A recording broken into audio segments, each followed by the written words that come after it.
Ay, naku, ang daming itlog ng itik, guys. Mamumulot tayo. Pag dito sa probinsya, ganito na pala sila. Basta may mga alaga sila. Ayan. Ayan. Sapay parte na dada ko man dito. Ay, ayan. So, libre na. Ay, itlog ka! Ayan, ang dami. Ay, kumay! Dapat pala yung basket ang dala. Ano ba yan? Imbis na may libreng itlog, guys.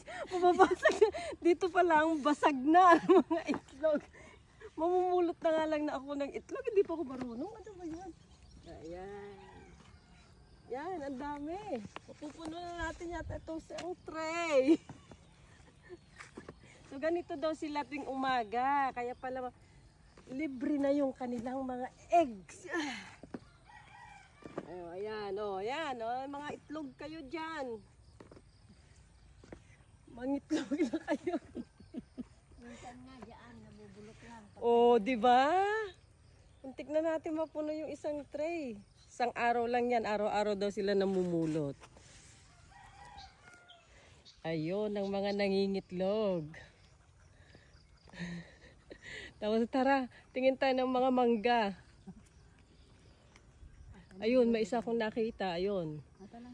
Tsaka namumulaklak na naman siya, Doon sa unang puno meron din. Marami. Oo. So, ano